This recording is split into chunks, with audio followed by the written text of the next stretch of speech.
Ayer fue Día Mundial del Paciente Trasplantado.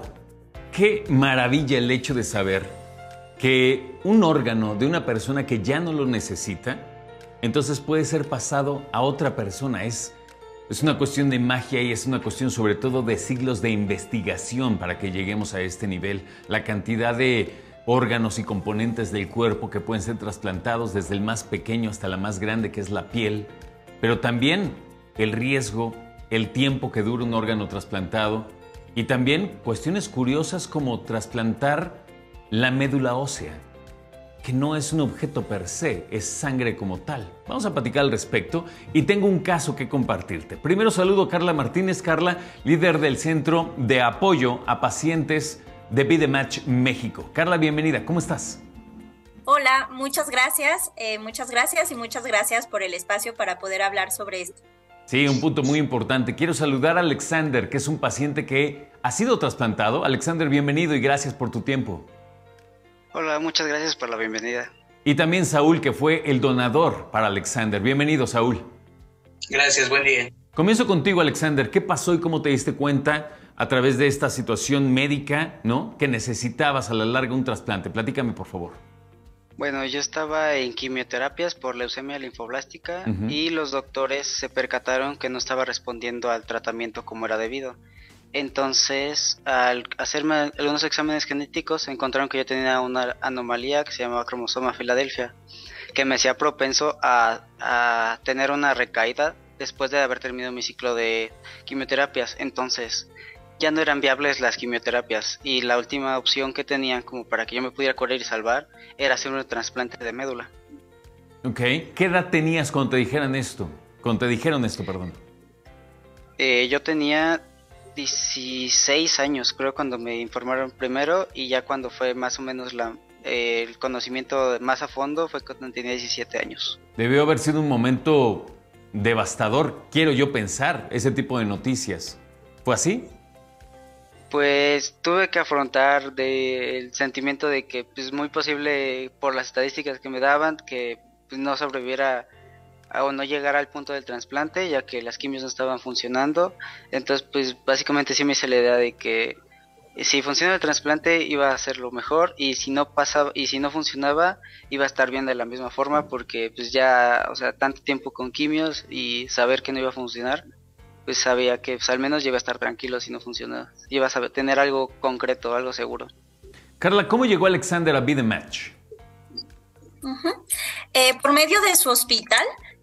Son los hospitales que quienes se ponen en contacto con nosotros, son los hospitales con quienes nosotros trabajamos, y por medio de los médicos, de los pacientes, cuando los médicos ya refieren un trasplante de médula ósea como el paso a seguir, son los médicos quienes van a poder hacer la búsqueda de donadores para sus pacientes cuando sus pacientes no lo encuentran dentro de su familia, que es en el 70% de los casos. En este 70% de los casos, los pacientes no van a tener un donador familiar.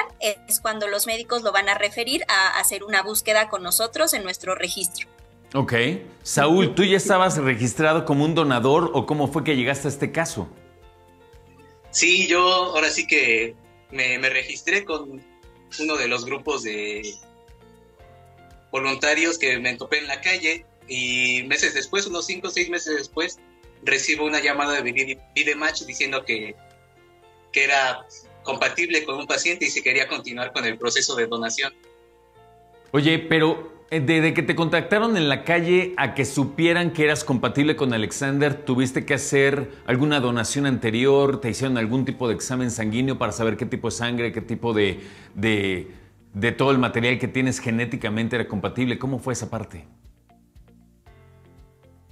Pues nada más al momento de registrarse toman una muestra de saliva de tu boca. Mira. Y esta muestra es la que se manda a analizar para que VideMatch haga el análisis genético y lo meta a su base de datos. ¡Qué impresionante! Con una pequeña muestra de saliva y tienen tanta información. Ahora dime, Alexander, regreso contigo. ¿Cuánto tiempo pasó desde que te dieron esta noticia que necesitabas un trasplante de médula hasta que le estaban llevando a cabo? ¿Cuánto tiempo tuviste que esperar?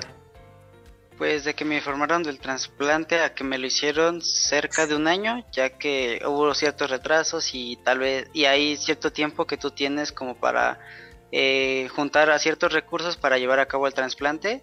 Entonces en el tiempo que me llevó juntarlos, más el tiempo de lo de la búsqueda y luego de la preparación de mi cuerpo, más que se retrasó algunos meses por la pandemia. Qué cosa tan interesante. Me parece que es importante decirte aquí, a ti que nos escuchas y nos ves, que cuando hay un trasplante de médula, la persona, como es el caso de Alexander, el paciente, tiene que ser pues tratado para que su médula ósea deje de producir sangre, de manera que acepte precisamente otra sangre que en este caso le donó Saúl. Y muchos piensan que es una situación muy compleja, y lo es, Carla, pero es compleja en términos de cuidar al paciente, pero al momento de hacerlo, ahora creo que nada más se requiere de sangre periférica, ¿no? Platícanos, por favor, cómo se hace. Sí, exactamente. En la mayoría de las veces, en aproximadamente un 80% de las veces, va a ser una donación por sangre periférica, como tú lo dices.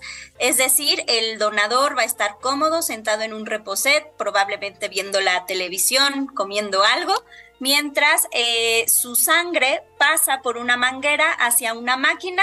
Esta máquina la centrifuga y va a separar lo que necesita, mientras por el otro brazo le van a regresar el resto. Lo que está separando esta máquina son las células madre, son estas células inmaduras sanas que son formadoras de sangre, son formadoras de células de la sangre. Estas células son las células que va a recibir el paciente para que estas células del donador maduren y empiecen a crear sangre nueva y sangre sana ya en el paciente. Esto, como te digo, el donador está viendo la televisión, es un proceso que puede llevar de 4 a 6 horas, pero si yo te digo, es lo que yo paso frente a la televisión viendo una serie, ¿no? Claro, totalmente. Alexander, de ese tiempo para acá, ¿cómo estás? ¿Cómo te has sentido? Pues en los primeros meses fueron algo complicados, ya que pues, el tiempo de recuperación es bastante largo y pesado, pero una vez que me recuperé, empecé ya, volví a la escuela presencialmente, y ahorita ya estoy trabajando, estoy ahorita cursando mi carrera en la universidad, y que digamos, o sea, me siento casi al 100% de como me sentía antes de haberme enfermado. ¿Qué estudias, Alexander? Gastronomía. Qué maravilla, hermano. Qué maravilla de ciencia. Qué maravilla, Saúl, que hayas aportado gran parte de todo esto. Te felicito. Eres el héroe, Saúl. El héroe. Gracias.